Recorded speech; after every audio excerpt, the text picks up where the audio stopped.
What's up, guys? Before we get started, I want to remind everybody that even though this is the last figure we're doing in the 2MP and not 10P series, I do a monthly video every month. And I basically do a video talking about Transformers and toys in general. So like, even though it may not be a weekly series, I'm trying to think of something weekly to do for 2022. Not sure if I'll be ready in time.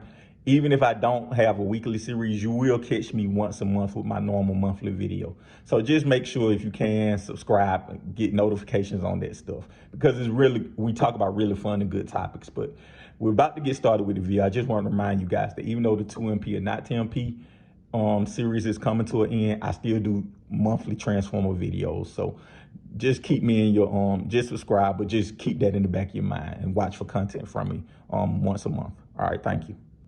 What's up, YouTube? It's your boy DR2727. Shout out to my Transformer collectors, 1/12 scale collectors, whatever you collect, shout out to you. And this week's 2MP is the final one of our series, and the final one for 2021 is Fans Toys Terminus Giganticus, their version of Omega Supreme. And for this month, we were doing all big bots, and that was because it's the last month and the final, part of this series. And I wanted to conclude with the biggest bot in my collection, I think.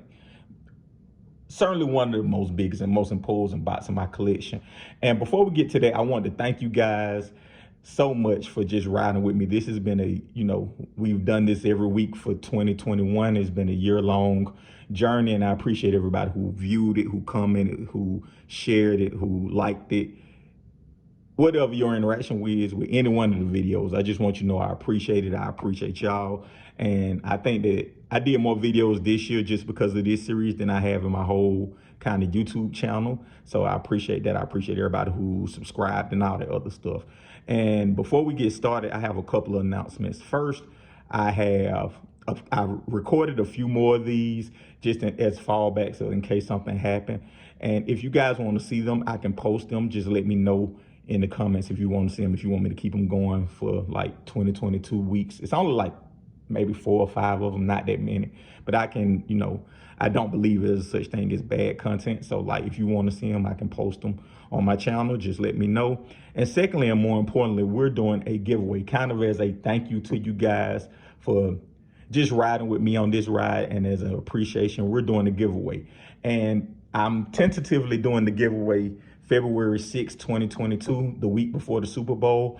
And I will have more details later on. I'm trying to get it to be a live stream. I'm trying to talk to some people and set up to be a live stream. So, let me know your thoughts about that in the comments. But we are doing the giveaway, and you're already in the giveaway, and I'll give details about how you can get in the giveaway and what we are giving away. I'll give that in the live stream or whatever when we do it, or in that video when we do it. I'm pretty sure it's going to be a live stream.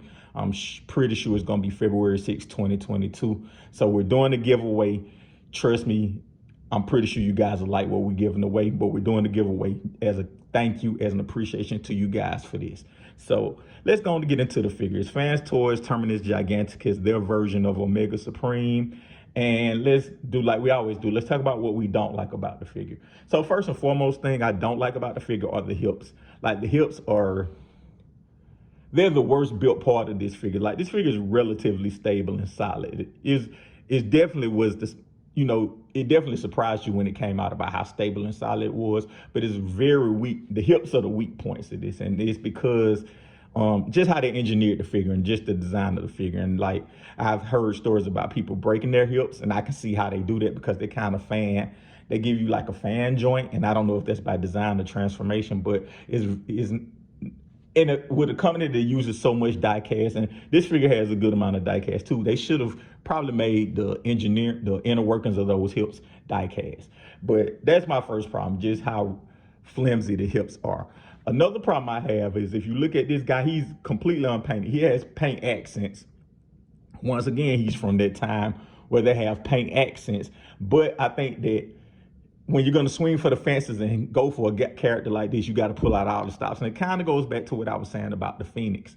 Like, if you're going to do these big imposing characters, you might as well go on and increase the price and add more paint, because at that point, this was what you already did the smart thing by breaking it up into 2 parts. And so if you're going to break it up and break up the cost, you might as well go on and add all the bells and whistles, and that includes paint. Like, they should have included the paint for that.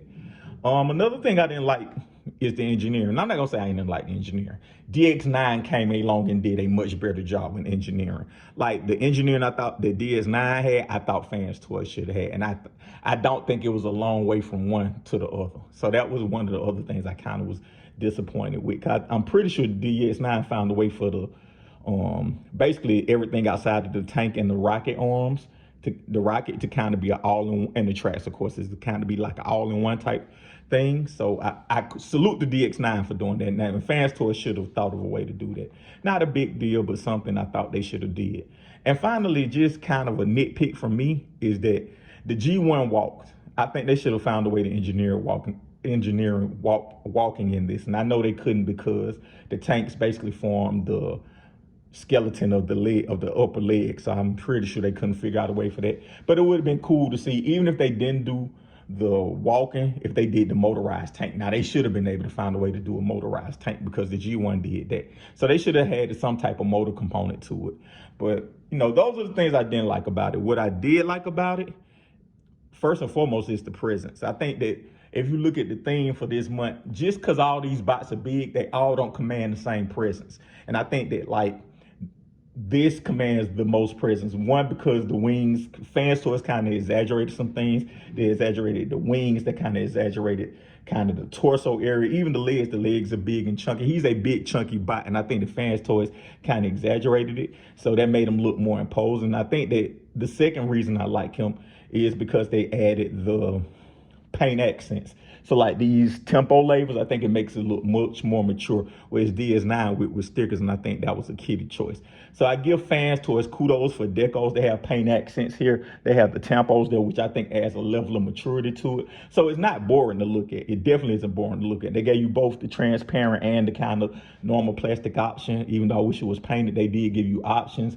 The eyes light up. It's gonna be hard to show right now, but the eyes light up, and even when they're not lit, they still painted the eyes. So they did a good job on that. They gave you a couple of gimmicks, like this can move in and out, the grabbing part.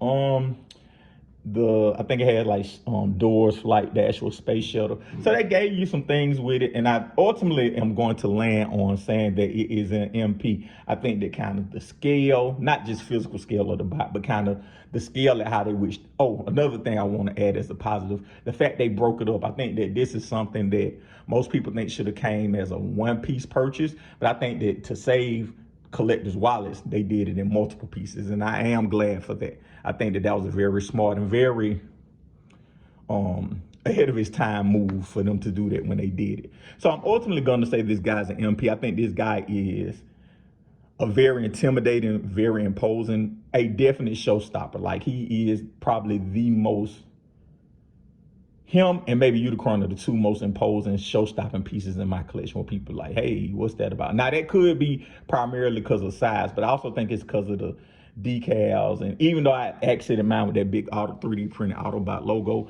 I think that, just because of how it's decoed, how big it is, it's just imposing. It's probably, if not the most imposing, definitely top 3 most imposing pieces in my collection. And I think that, sorry about that, I think that it definitely is an MP. Now, I'm not sure if it's the first ballot Hall of Fame MVP. Maybe it is just because of what it meant to the community and how it was first. Because with me, first to market always is going to get bonus points. So maybe because it was the first one to tackle this in this scale with these type of BL materials, kind of that whole MP feeling, I think that it is maybe a Hall of Famer. Probably is a first ballot Hall of Famer. Not the best figure ever, but definitely an iconic figure. So I will say that. And again, I've said it already, it's an MP. I don't know what more to say about it. It's an MP. I'm glad to end this series with a good figure, a great figure, a MP. Let me know your thoughts in it about the comments. Let me know your thoughts about it in the comments, excuse me. And also keep in mind that we are doing 2 things. 1, we're doing a giveaway February 6, 2022. And if you want to see, 2, I have some more of these recorded. If you want to see them, let me know and I will post them in the month of January sometime. So again, thank you guys for watching. Check out for the giveaway, details on the giveaway, February 6, 2022. I'm going to try to have a live stream. As always, I appreciate you guys for following me through this series. I appreciate you guys for, just following, subscribing, liking, commenting, viewing the videos. I appreciate all that. Thank you guys again, and I hope you have a great 2022. Happy holidays and everything else. And I hope 2022 is your best year ever.